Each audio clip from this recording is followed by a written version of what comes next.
Now, let us discuss with some important characteristics of triacyl glycerols. In last videos, we already saw how these triacyl glycerols are formed from glycerols and 3 fatty acids. So, triacyl glycerols, these are the esters of fatty acid with trihydric alcohol, that is glycerol. The first property or characteristic of triacyl glycerol, it is hydrogenation. Now, see this reaction. Here, this is the unsaturated oil.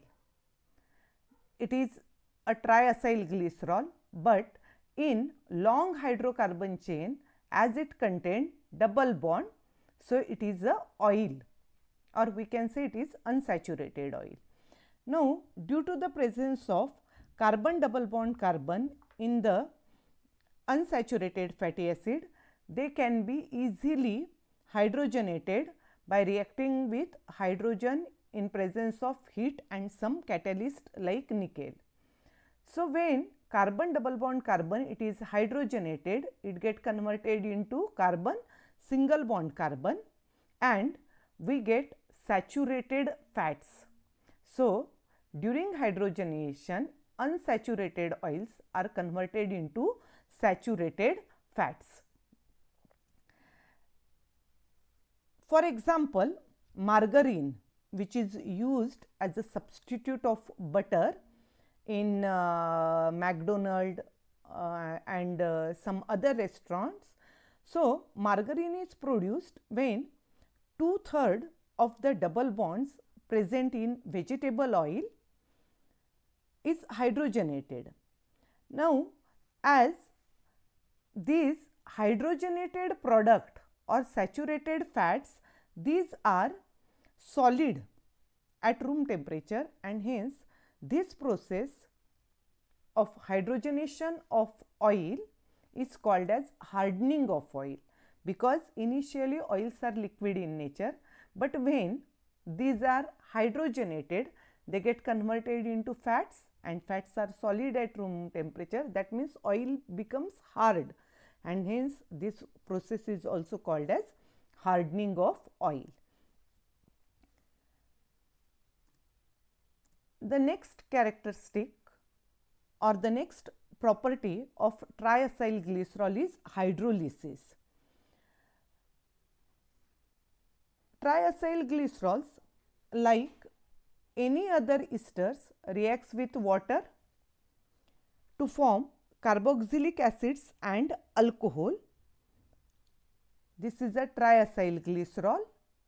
When it reacts with water, it get converted into glycerols and carboxylic acid. This process is known as hydrolysis. In body, this hydrolysis is catalyzed by the enzyme named hydrolase, and it is the first step in the digestion of dietary fats and oils.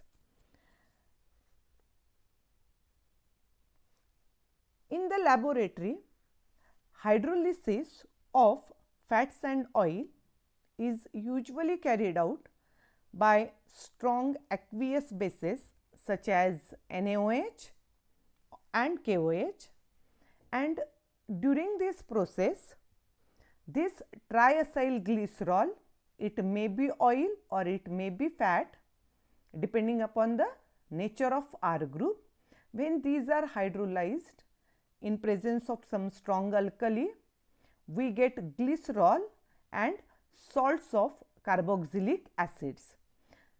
This mixture of glycerols and salts of carboxylic acid, they have some soapy feels, and from this process soaps are prepared.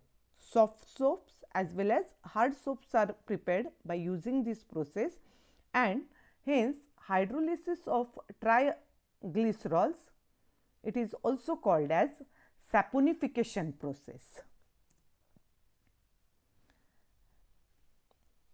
Now, The next property of fats or triacylglycerol is rancidification. Now, rancidity is the term used to represent the deterioration of fats and oils resulting in an unpleasant taste, or it is the chemical decomposition of fats, oils and other lipids. You may have noticed, if oil it remain open for long time or butter it remain as it is, then its color, odor and taste may get changed. It is nothing but the chemical decomposition of fats, and that process is called as rancidification. And it gives unpleasant taste and odor to the fats and oil. Fats containing unsaturated fatty acids are mostly susceptible to the rancidity. Now, rancidity occur when fats and oils are exposed to air, moisture, light, bacteria, etc. While it may cause in body, sometimes it may cause, or in food it may cause because of enzyme lipase. The partial hydrolysis of a triacylglycerol by a bacterial enzyme, it is called as hydrolytic rancidity.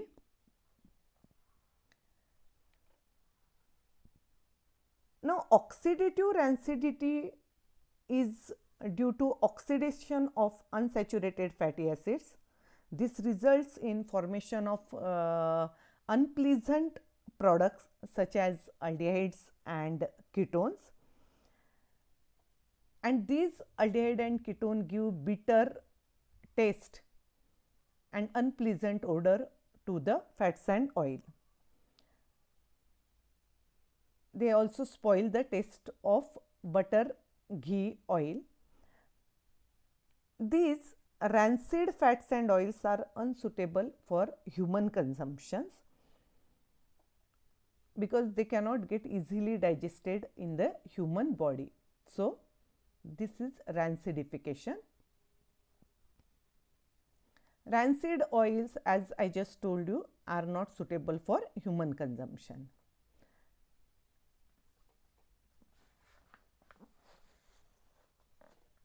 Now, the next property, or it is amphipathic lipids. Now, what do you mean by amphipathic lipids? As per definition, we saw the definition of lipids. Lipids are insoluble in water. This is primarily due to the presence of long hydrocarbon chain. However, some of the lipids possesses polar or hydrophilic groups like carboxylate, phosphate or some nitrogenous bases, which tend to be soluble in water. Because of these hydrophilic groups, lipids are partially soluble in water. So, molecules which contain both hydrophobic and hydrophilic groups are known as amphipathic in nature. Because in Greek, amphi means both and pathos mean passion, means which shows passion for both solubility in water and insolubility in water. Lipids, half part is soluble in water and half part is insoluble in water. That is why lipids are called as amphipathic lipids.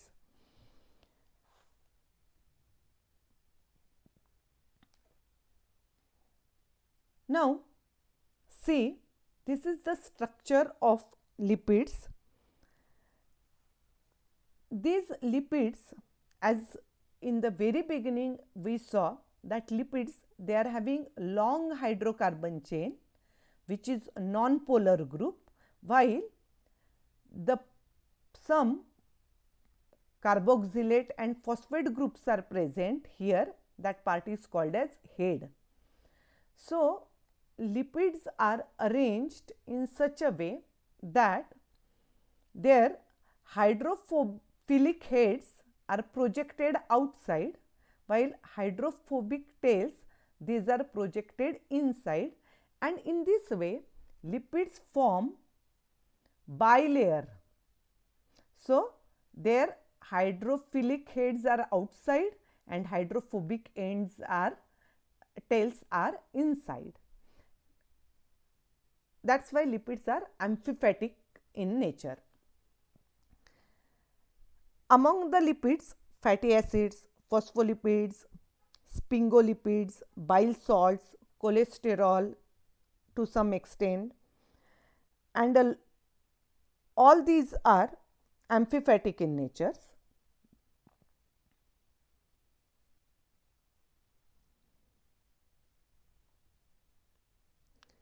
Now, we will see some important numbers or characteristics of adulteration of fats and oil is increasing day by day. Several tests are employed in the laboratory to check the purity of fats and oils. So, some of these tests to check the purity of fats and oils are discussed in next video. Thank you.